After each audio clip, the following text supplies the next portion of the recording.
आज प्रदेश का जो सबसे बड़ा मुद्दा है वो बेरोजगारी का है। 20 लाख से ज़्यादा युवा हिमाचल प्रदेश में बेरोजगार हैं। तो मतलब आप जो है बेरोजगारी को लेकर जो है वे सरकार को लेकर बिल्कुल, बेरोजगारी हमारा सबसे मुख्य मुद्दा रहेगा युवाओं का, क्योंकि युवा कांग्रेस का अध्यक्ष होने के नाते मेरी जिम्मेदारी बनती है कि युवाओं का जो सबसे मेन मुद्दा है, अगर रोजगार नहीं रहेगा तो युवा परेशान रहेगा। भाजपा की जो सरकार थी, जितने भी इनके वादे थे सबका सब सारा का सारा जुमला साबित हुआ। बीजेपी की जो सरकार है, जो लगातार प्रदेश के लोगों पर अत्याचार करती आई है, हमारा सिर्फ एकमात्र लक्ष्य होना चाहिए कि 2022 के चुनावों में इसे जड़ से उखाड़कर हमें यहाँ से बाहर करना है और कांग्रेस की सरकार को पूरे प्रदेश में पंचायती राज सम्मेलन करेंगे।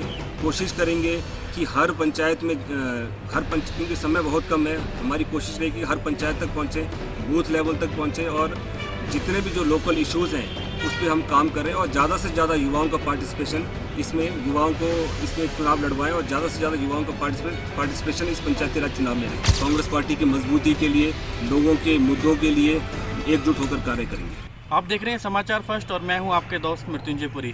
इस समय हमारे साथ मौजूद हैं यूथ कांग्रेस के नवनिर्वाचित अध्यक्ष निगम भंडारी। सर, सबसे पहले आपका स्वागत है। धन्यवाद।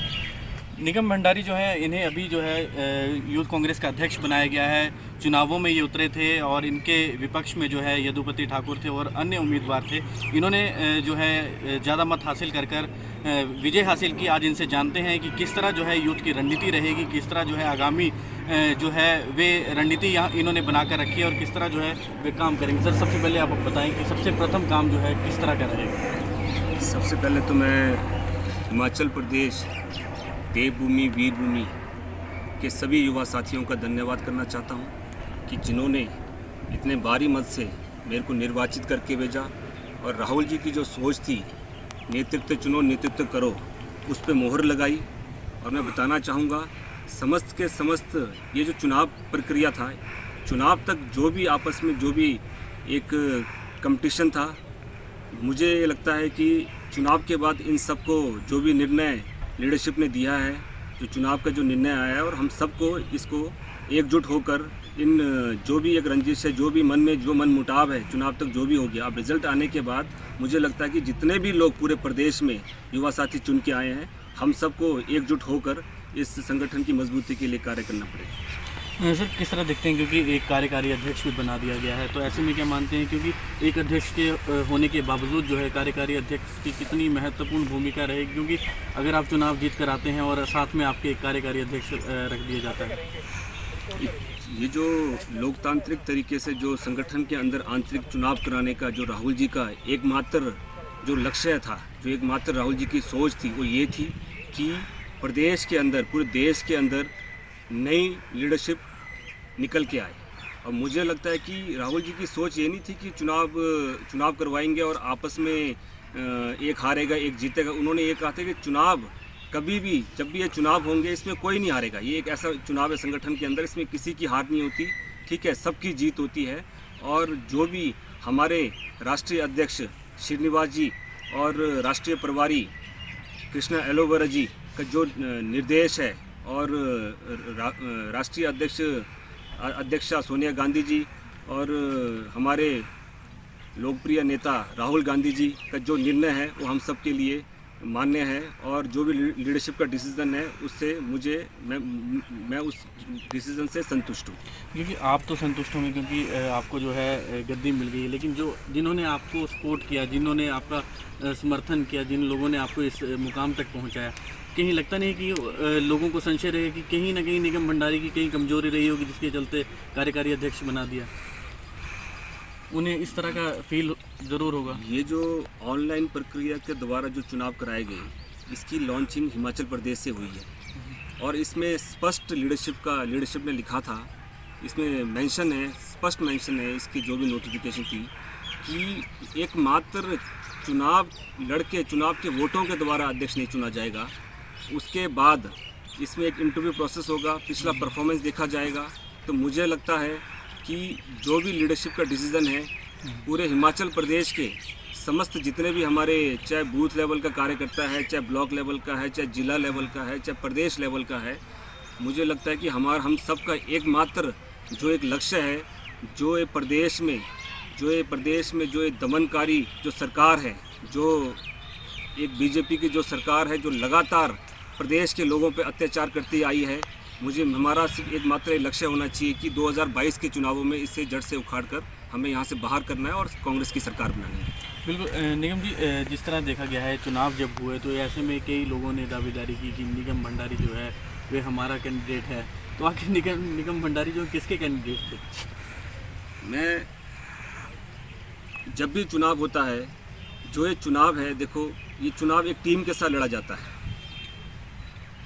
जितने भी पूरी टीम के साथ ये चुनाव लड़ा गया और मेरा ये मानना है कि ये एक टीम एफर्ट है। मुझे लगता है कि जो आज मुझे जो निर्वाचित कर पूरे हिमाचल प्रदेश के युवा ने भेजा है, तो मुझे लगता है कि सारा का सारा इसमें सबसे मेन जो श्रेय है हिमाचल प्रदेश के युवाओं को जाता है।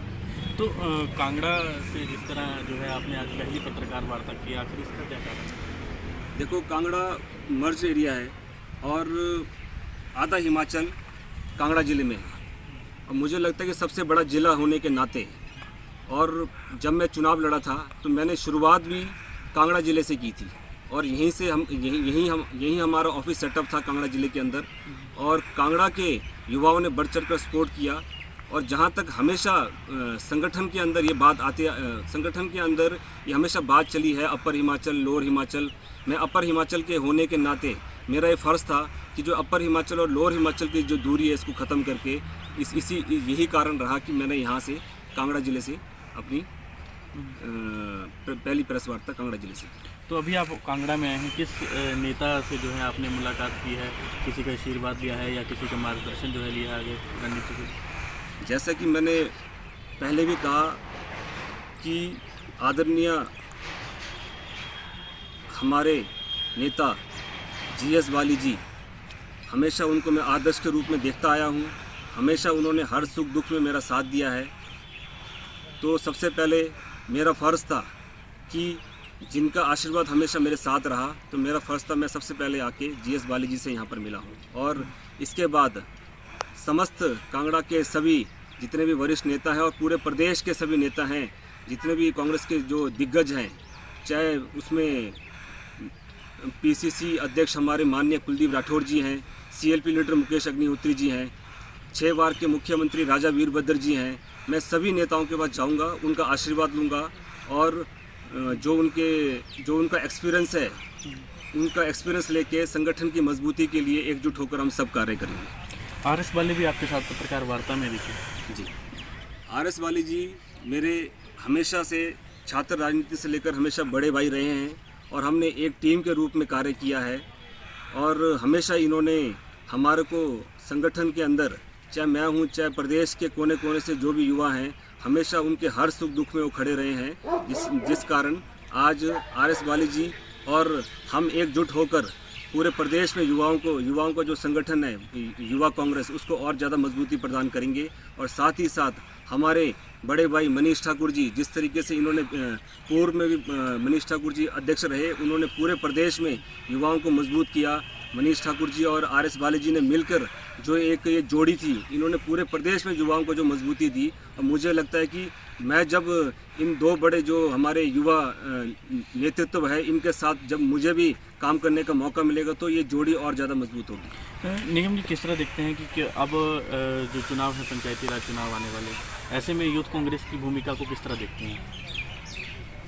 पंचायती राज चुनाव में मुझे लगता है कि यूथ कांग्रेस की जो भूमिका रहेगी वो सबसे अहम रहेगी, क्योंकि मैक्सिमम देखो देश में मैक्सिमम जो आबादी है वो यूथ की है और पंचायतों में भी आप देखोगे, गांव में भी मैक्सिमम यूथ का बहुत ज़्यादा एक मेन रोल रहता है पंचायती राज चुनाव में।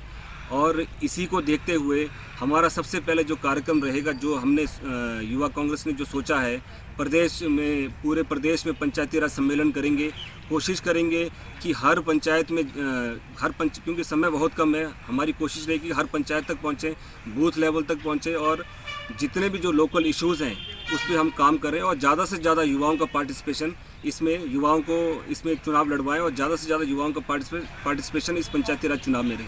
इसके अलावा जो है यूथ कांग्रेस किस मुद्दे को लेकर जो है सरकार को घेरने वाली, आपका सबसे पहला जो है मुद्दा क्या रहेगा कि सरकार को जो है वे घेरने की रणनीति आपकी रहेगी? जब माननीय प्रधानमंत्री जी नरेंद्र मोदी जी जब सत्ता में आए थे, उन्होंने युवाओं से, देश के युवाओं से एकमात्र एक वादा किया था कि साल में 2 करोड़ रोज़गार देंगे। आज 6 साल होने को आए हैं, 6 साल के हिसाब से 12 करोड़ रोज़गार होता है। 12 करोड़ रोज़गार देने की तो बात दूर की रही, 12 करोड़ से ज़्यादा, 30 करोड़ से ज़्यादा लोगों ने अपने रोज़गार वो खो चुके हैं। और जिसके कारण आज प्रदेश का जो सबसे बड़ा मुद्दा है वो बेरोज़गारी का है। 20 लाख से ज़्यादा युवा हिमाचल प्रदेश में बेरोज़गार हैं।